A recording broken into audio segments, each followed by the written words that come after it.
Kabarkanlah kepada orang-orang munafik bahwa mereka akan mendapat siksaan yang pedih, yaitu orang-orang yang menjadikan orang-orang kafir sebagai pemimpin dengan meninggalkan orang-orang mukmin. Apakah mereka mencari kekuatan di sisi orang kafir itu? Ketahuilah bahwa semua kekuatan itu milik Allah. Basyiril munafiqin bi anna lahum adzaban alim. Alladzina yattaqiduna al-kafirina awliya'a min dunil mu'minin. Pak, aneh ayat ini. Orang munafik diberi kabar gembira, dan kabar gembiranya adab yang pedih. Kalau saya ingin katakan ayat ini, sebenarnya ayat ini mengatakan orang yang mukmin bisa menjadi munafik. Dari tempat yang paling mulia berada di tempat yang paling hina. Yang mestinya mendapatkan jannah digantikan oleh Allah menjadi neraka. Dari pemberian yang paling istimewa, paling bagus, digantikan dengan pemberian yang paling jelek, neraka. Apa sebabnya? Positioningnya salah. Di mana letak kesalahannya? Mereka tidak kasar, tidak berpaling, tidak menyelisih orang kafir, justru menyerupai orang kafir. Bahkan lebih daripada itu, menjadikan orang kafir sebagai pemimpin atau menjadikan produk hukum orang kafir sebagai hukum.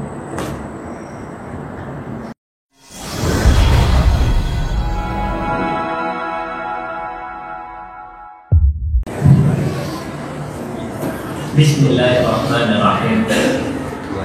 Assalamualaikum warahmatullahi wabarakatuh. Innal hamdalillah nahmaduhu wa nasta'inuhu wa nastaghfiruh wa na'udzu billahi min shururi anfusina wa min sayyiati a'malina. May yahdihillahu fala mudilla lahu wa may yudlil fala hadiya lahu. Nashhadu an la ilaha illallah wahdahu la syarika lah wa nashhadu anna Muhammadan abduhu wa rasuluh. Allahumma salli ala sayyidina Muhammad wa ala alihi wa sahbihi wa man wala. Usikum wa nafsi bitaqwallah faqad faza al-muttaqun wa ba'd. Imanu bidin rahimakumullah. Alhamdulillah, pada kesempatan malam ini kita bisa berjumpa. Mari kita berdoa pada Allah Subhanahu wa taala, semoga perjumpaan ini berikan manfaat bagi kita semuanya. Saya wasiatkan pada diri saya juga pada semuanya, marilah kita tingkatkan takwa pada Allah Subhanahu wa taala. Ikhwanu fillah rahimakumullah. Tugas utama seorang dai adalah membawa umat ke jalan yang lurus. Tugas utama seorang mubaligh, begitu juga seorang ulama, membawa umat ke jalan yang lurus. Jalan yang lurus itu apa? Jalan yang diridhoi oleh Allah. Jalan supaya umat bisa istiqomah, matinya husnul khatimah, dapat ridho Allah dan jannah. Apabila seorang dai tidak bisa melakukan hal seperti itu, pada hakikatnya dia bukan dai. Hati-hati. Ada kata Rasulullah, ad-du'a ila abwabi jahannam. Dai, tapi kalau diikuti bawa ke neraka. Kalau diikuti kita mendapat murka Allah dan tidak akan mendapat ridha Allah. Dai harus tetap memegang tugas ini, walaupun dalam keadaan yang susah dan berat, juga dalam keadaan yang mudah dan nyaman, bergantung kepada situasi dan kondisi. Pada kondisi-kondisi tertentu, pekerjaan dakwah menjadi mudah, nyaman, yaitu apabila masyarakat berada dalam keadaan mendukung dakwah, kekuasaan yang ada mendukung dakwah itu jadi mudah. Tapi sebaliknya, dakwah menjadi sulit apabila kekuasaan bertolak belakang dengan apa yang disampaikan.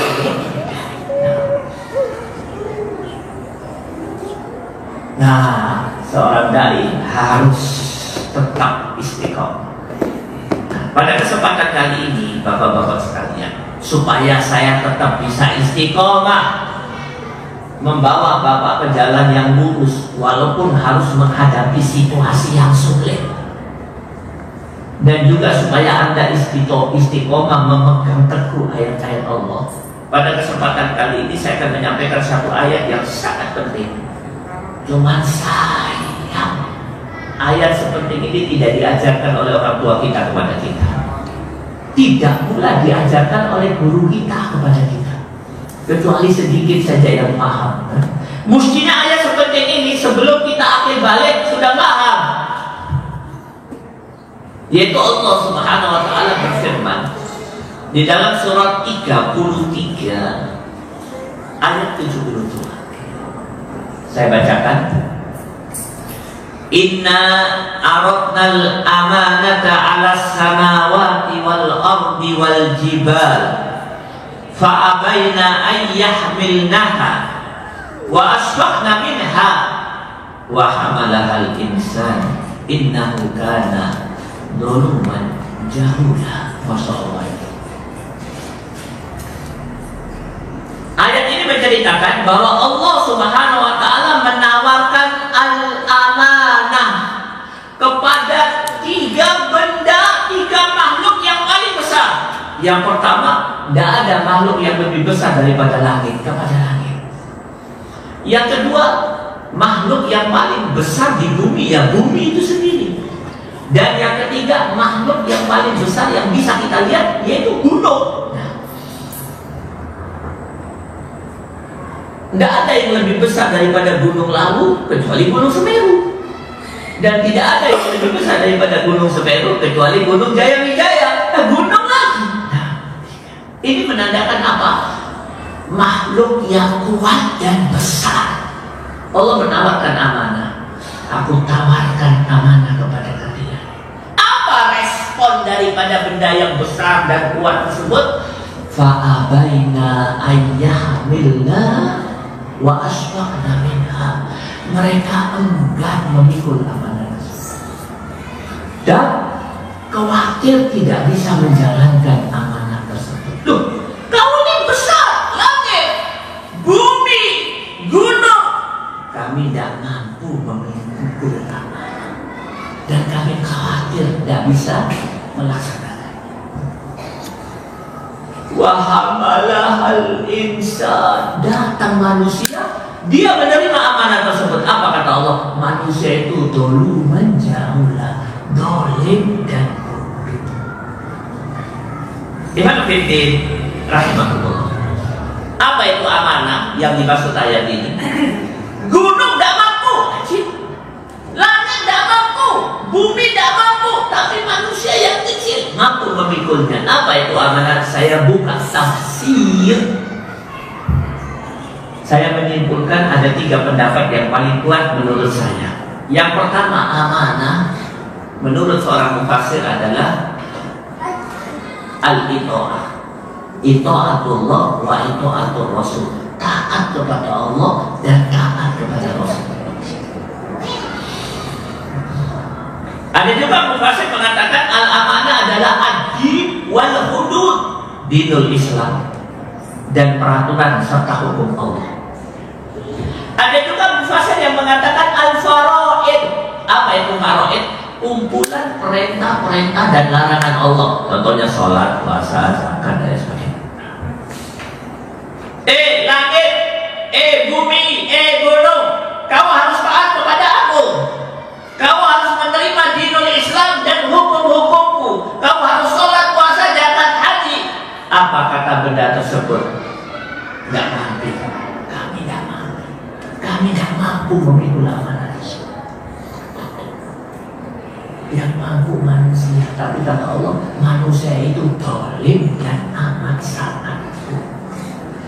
Apa yang dikatakan oleh Allah ini terwujud hari ini. Justru yang paling mengkhianati amanah tersebut makhluk yang namanya manusia. Manusia apa tuh? Apalagi di zaman fitnah ini. Manusia ulang. Yang paling tidak taat kepada Allah dan Rasulnya manusia. Yang paling tidak mau menerima Islam manusia.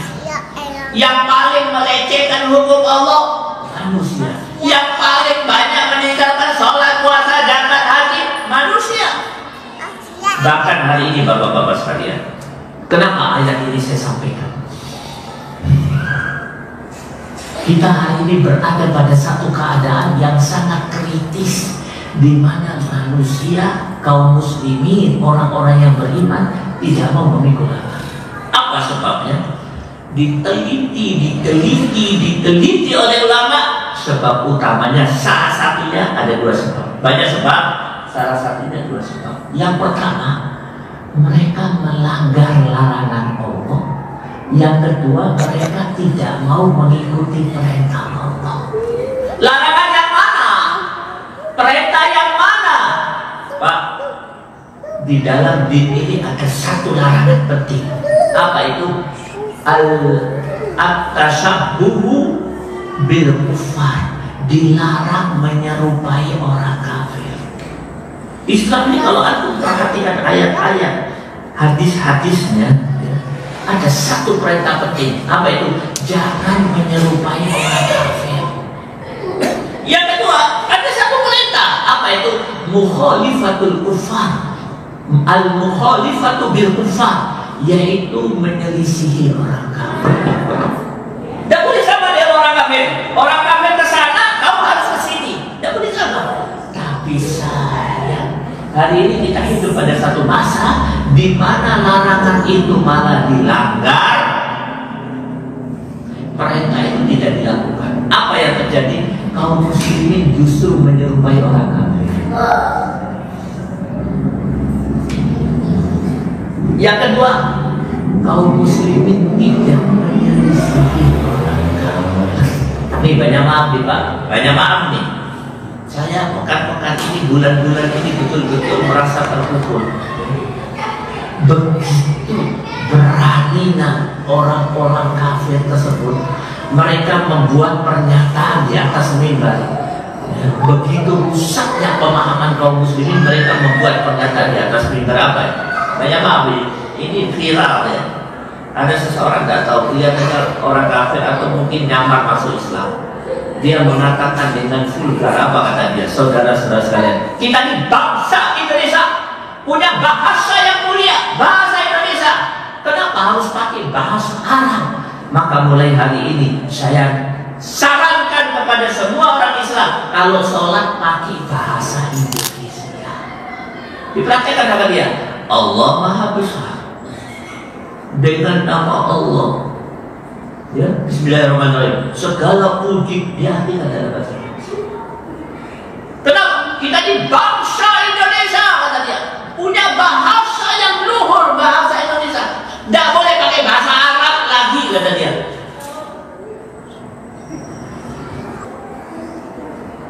Kontingen yang dipimpin oleh seseorang yang mengaku dirinya kiai, kemudian datang ke Vatikan mencium tangan paus sambil nunduk. Padahal yang tercatat di dalam sejarah, di tempat itu paus mencium tangannya khalifah dengan segala kehinaan paus. Terjadi. Yang lebih hina lagi, mereka nasyid bersolawat di gereja. Ini ada apa? Apa yang saya sampaikan? Anda melihat, bahkan wanita berkerudung pakai salib di, ya, keliling dari satu gereja ke gereja yang lain, bawa salib. Wanita berkerudung tersebut dikelilingi oleh wanita-wanita yang berkerudung. Menurut saya kemungkinan besar anak-anak pondok pesantren. Di mana pimpin kalimahullah? Kenapa hal itu terjadi? Karena melanggar dua hal. Tidak tasabuh, ya, perintah tasabuh dilanggar sehingga tidak menyerupai, kan? Larangan menyerupai kepada orang kafir dilanggar, akhirnya mereka menyerupai orang kafir. Larangan untuk menyelisih, perintah untuk menyelisih orang kafir mereka langgar, sekarang mereka menyelisih orang kafir. Sehingga apa? Banyak maaf, sholat tidak bisa dibina. Faraid berantakan, taat kepada Allah berantakan, tunduk kepada Islam dan hukum Allah berantakan. Pak, banyak maaf, saya ingin sampaikan kepada Anda. Mungkin pernah saya sampaikan atau belum sama sekali. Hari ini kita hidup di zaman fitnah, di mana orang kafir diletakkan di tempat yang tinggi, kekafirannya tidak dianggap sebagai satu kehinaan. Jelas ini melanggar perintah Allah. Nih saya akan tunjukkan satu ayat. Ayat ini saya tidak pernah dikaji, padahal semua kita hafal. Anak kita hafal. Apa bunyi ayatnya? Innal ladzina kafaru min ahlil kitab wal musyrikin fi nari jahannam khalidina fiha ulaika hum syarrul bariyah. Pak, apa maksud ayat ini? Orang kafir, siapapun dia, Yahudi kah, Nasrani kah, Hindu kah, Buddha kah, atau agama-agama yang lain, dia akan berada pada keadaan yang paling jelek di akhirat, masuk neraka, kekal di neraka, dan berada pada kondisi yang paling jelek di dunia. Apa itu? Syarrul bariyah. Antum tahu bariyah itu apa? Bariyah itu julukan buat makhluk melata, manusia dan binatang. Apa kata Allah? Syarrul bariyah, sejelek-jelek makhluk melata. Menurut ulama lebih jelek daripada binatang. Itu menurut Allah. Tapi apa yang terjadi hari ini? Orang kafir diberi panggung, diletakkan di tempat yang mulia, dicium tangannya, diikuti, dan kekafiran mereka dianggap bukan sebagai satu kehinaan dan kesalahan. Kalau itu terjadi, bisa batal syahadat seseorang. Kenapa? Salah satu pembatal syahadat malam yukafir kafir, tidak mengatakan kafir kepada orang kafir. Pak, sebelum saya jelaskan hakikat orang kafir, ini saya akan tunjukkan satu ayat. Banyak maaf, ya. Nanti dibaca di rumah. Saya sarankan ayat ini dibaca di rumah. Surat 71, ya. Ayatnya 26. 27 sebenarnya, tapi karena keterbatasan waktu saya sampaikan satu ayat saja. 71, 26. Baca artinya yang keras ya. Ada yang bawa Quran, ya. Nah, satu orang baca yang keras, Pak.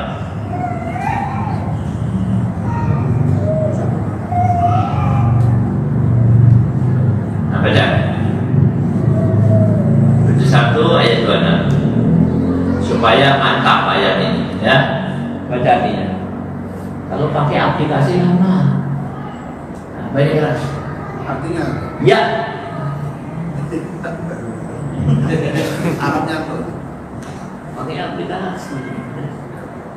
Wa qala Nuh. Nuh berkata, Ya. Ya Tuhanku, janganlah engkau biarkan seorang pun di antara orang-orang kafir itu tinggal di atas bumi. Wa qala Nuh Rabbi la tadar 'alal ardi minal kafirina dayyara. Yang ngomong Nabi Nuh. Saya mengatakan ini akidah Nabi Nuh. Nabi Nuh loh ini, Pak. Siapa Nabi Nuh? Paling tidak ada 5 keistimewaan. Yang pertama, Rasul yang pertama di muka bumi. Kalau Nabi Adam, Nabi pertama. Yang kedua, siapa Nabi Nuh? Ulul azmi. Nabi yang paling utama ada 5, salah satunya Nabi Nuh. Siapa Nabi Nuh? Dai yang paling sabar, pernah ceramah hampir 1000 tahun. Antum disuruh ceramah ke Sidoarjo 2 minggu, tolong dino balik. Aduh bukan. Nabi Nuh hampir 1000 tahun. Yang keempat siapa Nabi Nuh? Kekasih Allah. Allah menolong kekasihnya dibanjiri seluruh bumi ini. Kenapa engkau banjiri ya Allah? Ada kekasihku yang harus kutolong. Siapa itu? Nuh. Dan nomor 5, Masya Allah, Nabi Nuh istiqomah dalam perjuangannya. Untuk itu dia siap pisah dengan istrinya, pisah sama anak. Nak, mau ikut aku apa enggak? Minggir. Wahai istri yang aku cintai, kau harus mendukung aku, dukung dakwahku. Apa kata istrinya? Enggak, aku enggak mau. Minggir. Kembali. Rasul pertama, ulul azmi lagi, dai yang paling sabar. Kekasih Allah. Dan yang kelima, Masya Allah, banyak orang meninggalkan perjuangan karena apa? Katut istri, minal katuti wal nunudi. Kenapa kau tidak ke masjid lagi? Anakku sakit. Anak istri, anak teri. Ternak kering. Tapi Nabi Nuh, Allah nomor 1, perjuangan Rasul nomor 2, perjuangan nomor 3, tahu nomor 4. Bagaimana akidahnya Nabi Nuh? Ya Rabbi, la tada alal ardi minal kafirin tayyara. Ya Allah, jangan kau biarkan di atas muka bumi hidup orang kafir. Akidah. Ustaz, itu radikal, ekstrem. Aku mau ikut Nabi Nuh atau kau? Nabi ini otaknya wahyu, hatinya wahyu. Kau otaknya racun. Mau ikut Nabi Nuh apa ikut kau? Radikal. Memang Islam mengajar untuk radikal. Ya ayyuhalladzina amanu taqullaha haqqa tuqatih. Radikal. Wala tamutunna illa wa antum muslimin. Wahai orang yang beriman, kalau bertakwa, takwa tenanan. Jangan kau tinggalkan takwa sampai kau mati. Banyak maaf, istilah radikal itu dibuat oleh orang kafir untuk menjelekkan siapa saja yang berpegang teguh kepada Al-Quran. Tapi banyak kaum muslimin ikut mudik radikal yang ketawa sama orang kafir. Ini akidah Nabi. Tapi apa yang terjadi hari ini? Justru kaum muslimin tasyabbuh bil kufar dan tidak mau menyelisihi orang kafir. Apa sebabnya? Amanah Allah ditinggalkan. Pak, sekarang kondisi yang paling jelek dalam urusan dengan meletakkan orang kafir di hadapan kita sekarang. Sedikit-sedikit kafir, sedikit-sedikit ikut orang kafir, akhlaknya akhlak orang kafir, akidahnya akidah orang kafir, ibadahnya pun ibadah orang kafir. Iya enggak? Gaya hidupnya orang kafir. Coba lihat anak-anak kita, rambutnya model Korea. Tidak main-main itu rambut itu. Rasulullah melarang rambut seperti itu. Malah ikut Korea. Dan antum tahu siapa Korea? Penyanyi-penyanyi Korea itu perwakilan Dajjal di zaman modern. Siapa mereka? Bencong-bencong. Mereka gampang sekali operasi kelamin. Dan hari ini diekspos besar-besaran, masuk sampai ke hati otak anak-anak kaum muslim. Di pondok pesantren, anak-anak putri, beberapa pondok, anak-anak putri itu bicaranya lagu Korea. Pondok loh Pak, bukan sekolah negeri lagi. Ya pondok yang bermasalah bukan. Kalau pondok yang bagus enggak. Nah, gimana kita dari Allah? Pada kesempatan yang amat sangat singkat ini saya akan tunjukkan kepada Anda 4 hak asasi Allah yang paling mendasar yang dilanggar oleh orang kafir. Jadi orang kafir itu dibalik mereka mengangkat bendera menjunjung hak asasi manusia, sebenarnya mereka menginjak-injak hak asasi yang paling mendasar yang dimiliki oleh Allah. Itu orang kafir. Apa itu hak asasi yang paling mendasar? Sebenarnya lebih dari 10, tapi saya ambil 4 di antaranya supaya kita tahu, supaya kita bisa meletakkan orang kafir pada tempat yang tepat. Kalau tidak salah nanti orang kafir dihormati, dicium tangannya, diikuti, undang-undangnya dipakai, gaya hidupnya dipakai. Sekarang tidak paham seperti apa kejelekan orang kafir ini. 4 hak asasi yang paling mendasar yang Allah miliki dilanggar oleh orang kafir. Yang pertama, hak kepemilikan. Allah Subhanahu wa taala berfirman di dalam surat 3:189. Apa kata Allah? Banyak maaf karena waktunya singkat, saya langsung sampaikan ayat-ayat agak berat, ada ilustrasi ya. Waktu singkat. Apa kata Allah? Walillahi mulkus samawati wal ardh. Milik Allah kerajaan langit dan bumi.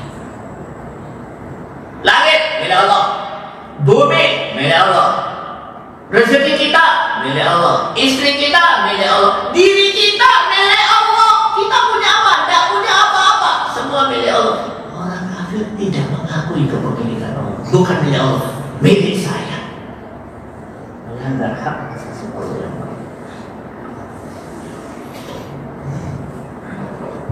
Semua milik Allah. Anak kita titipan Allah, duit di dompet milik Allah. Orang kafir tidak mengakui itu. Hak asasi Allah yang paling mendasar, hak kepemilikan dilanggar. Nomor 1. Nomor 2, hak ketundukan. Apa kata Allah? Nanti dibaca di rumah. Surat 3:83. Apa kata Allah? Walahu aslama man fis samawati wal ardh. Kepada Allah tunduk semua yang ada di langit dan di bumi. Semuanya tunduk. Ada orang namanya orang kafir, wele amae, cili, tidak punya apa-apa, tidak mau tunduk kepada Allah Subhanahu wa taala. Walahu aslama man fis samawati wal ardh. Kepada Allah tunduk semua yang ada di langit. Orang kafir tidak mau tunduk. Hak asasi yang paling mendasar. Pak, saya akan tunjukkan satu ayat. Cuman ayat ini kalau kita sudah membaca nanti semua sujud ya. Sujud tilawah ya, nanti sujud. Saya bacakan dalam bahasa Arabnya ayatnya, kemudian kita sujud baru saya jelaskan. Dengarkan. Yaitu terdapat di dalam surat 22. Surat Al-Hajj ayat 18. Ya, di dalamnya ada sujud tilawah. Ada 15 tempat sujud tilawah, salah satunya di situ. Ini saya baca. Alam tara annallaha yasjudu lahu man fis samawati wa man fil ardh wasyamsu wal qamar wan nujumu wal jibal wasyajaru wad dawab wa katsirun minan nas wa katsirun haqqan alaihi al'adab wa may yuhinillahu fama lahu min mukrim innallaha yaf'alu ma yasha. Sujudnya menghadap sujudnya harus ke kiblat ya. Sujudnya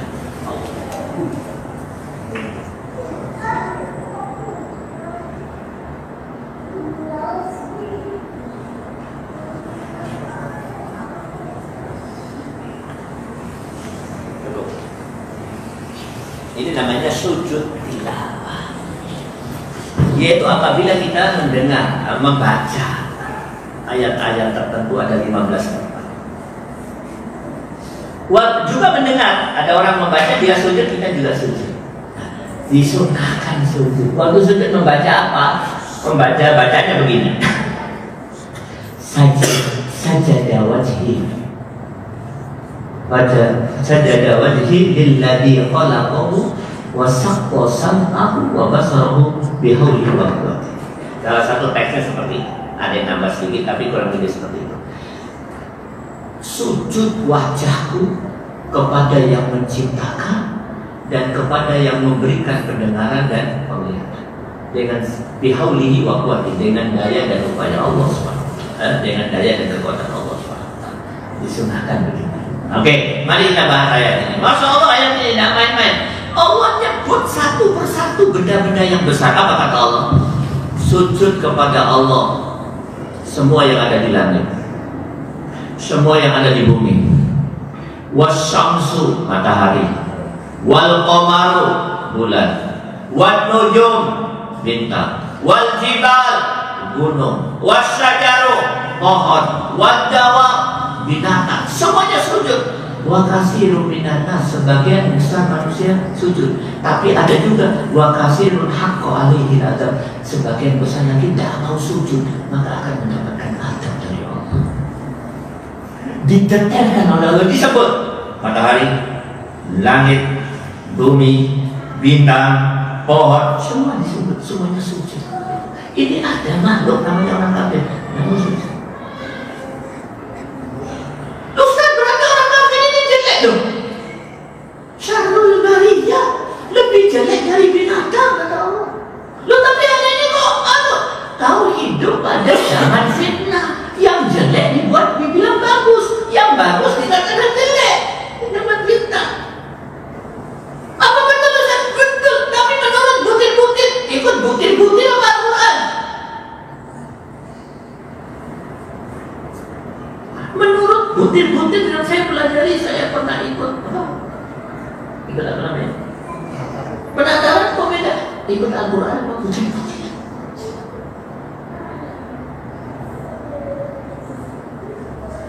Hak yang ketiga, hak asasi yang ketiga, banyak hak. Apa hak asasi yang ketiga? Tidak ada enggak? Bagi kamu sisa berapa? Nah, hak asasi Allah yang ketiga adalah hak peribadatan. Allah berfirman di dalam surat 51 ayat 56. Ini penting sekali ayat ini. Wa ma khalaqtul jinna wal insa illa liya'budun. Tidak diciptakan jin dan manusia kecuali beribadah. Hakikat daripada kehidupan ibadah kepada Allah. Orang yang tidak mau ibadah,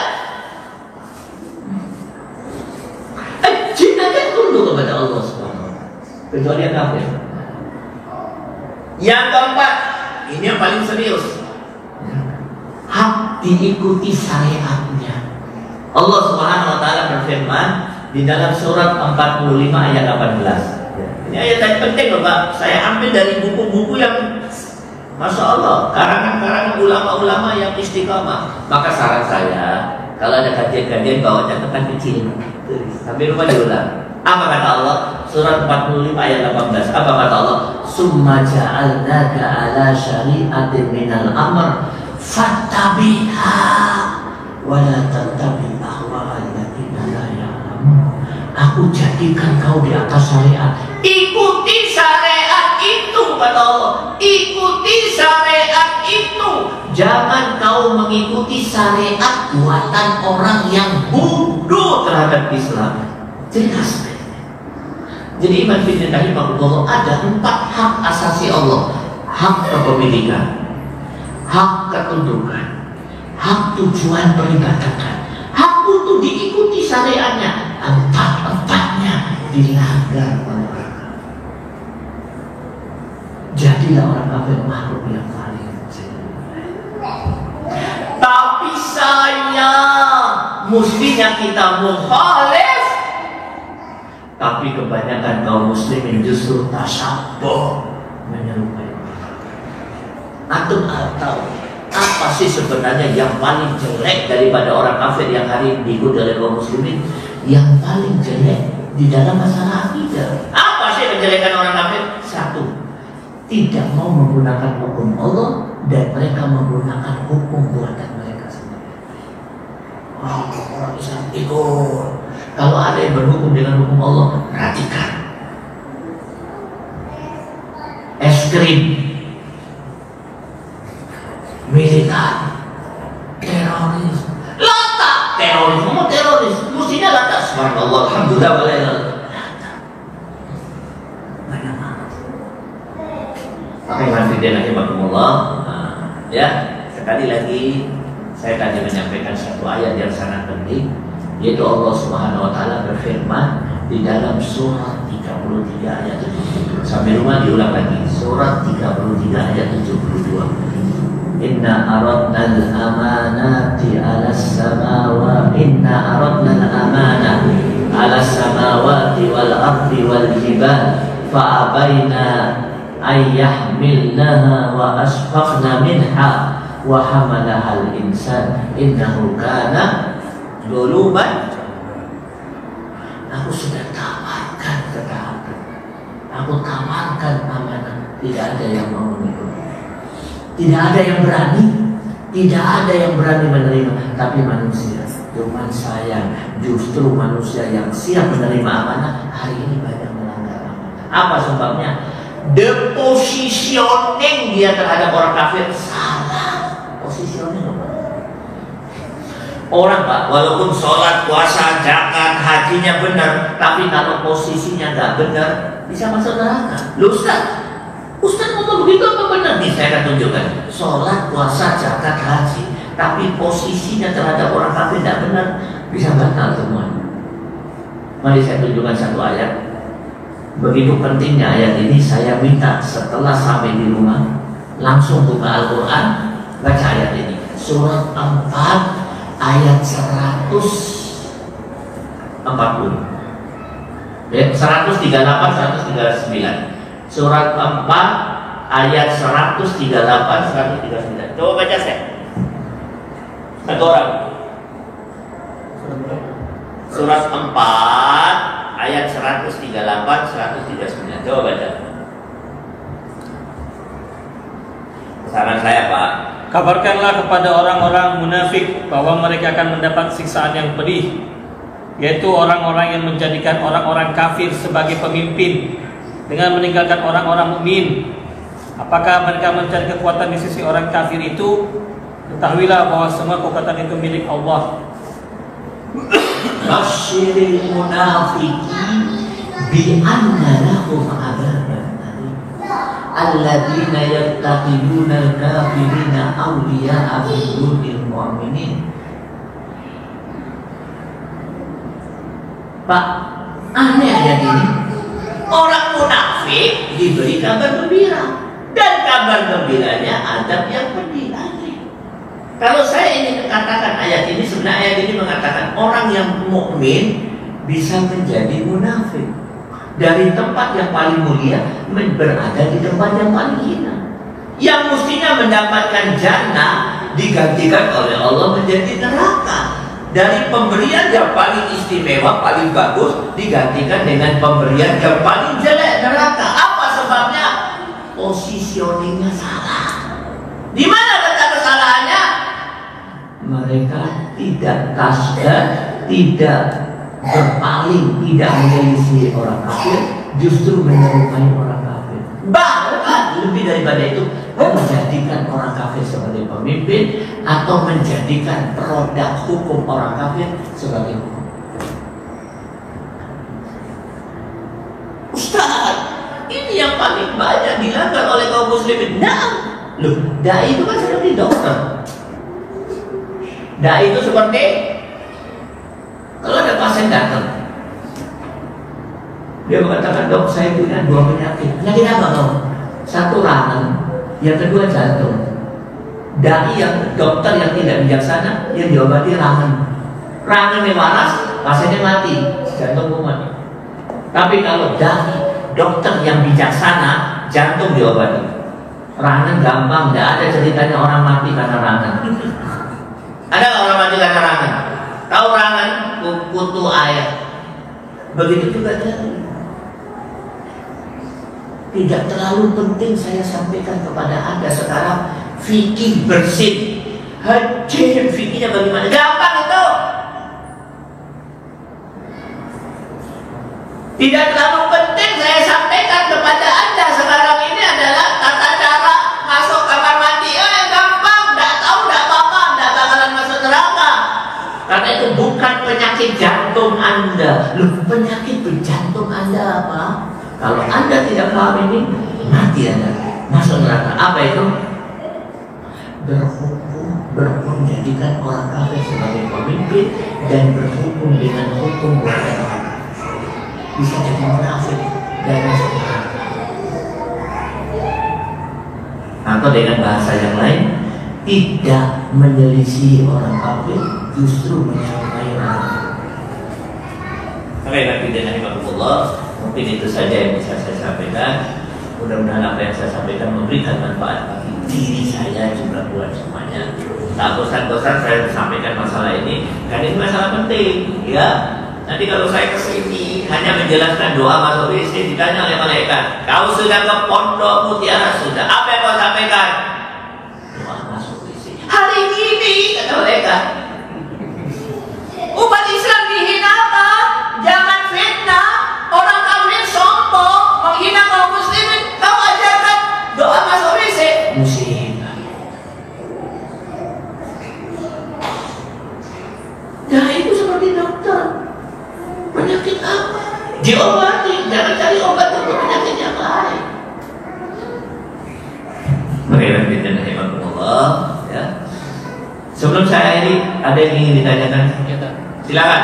Saya ada waktu 5 menit. Ya, bagaimana posisi kita semua sebagai seorang pemimpin? Sedangkan di negara kita kalau ada seremonial peresmian apa sama peresmian yang beragama lain itu mesti harus pemimpin yang bagaimana itu? Doa itu peribadatan. Orang Islam haram ikut peribadatan selain Islam. Haram. Doa itu ibadah sama dengan sholat. Haram hukumnya ibadah. Oke?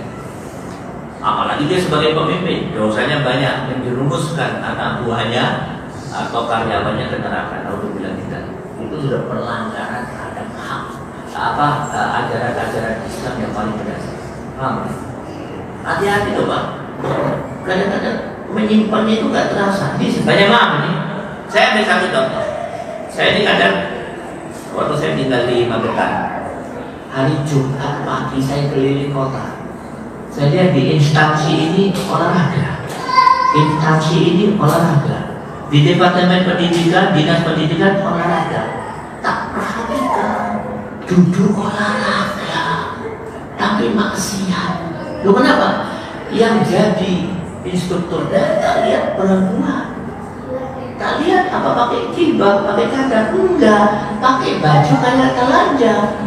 Dia di atas mimbar olahraga diikuti oleh laki dan perempuan. Hari Jumat, Sayyidul Ayyam. Coba lihat. Antum tahu? Hari yang diingatkan kita takarub pada Allah. Malam Jumat sama Allah disuruh banyak-banyak baca sholawat, baca surat kahfi, banyak berdoa. Hari Jumat mandi secepat-cepatnya, yang secepat-cepatnya ke masjid, pahala yang besar untuk berdoa. Tapi dirusak dengan amalan-amalan seperti itu. Tapi orang nggak tahu. Kenapa? Karena yang di cover dengan olahraga. Tahu? Sekarang ini sudah tidak pakai cover lagi, terang-terangan. Juga saya kemarin ada dengan seorang dai bagus juga, dia mengatakan hati-hati loh, ajaran malam Jumat ada setan, sihir, itu juga dibuat oleh orang kafir supaya malam Jumat kaum muslim tidak mendekatkan diri kepada Allah, tidak ke masjid, tidak bangun malam. Hati-hati, sihir Jumat Kliwon itu juga buatan mereka. Jadi waktu itu Allah sekarang sudah tidak pakai cover lagi, terang-terangan, paham ya? Bagaimana mereka merusak kita. Jadi itu haram ya. Ada lagi? 1 menit? 2 menit? Cukup ya? Saya rasa itu saja Bapak-Bapak sekalian.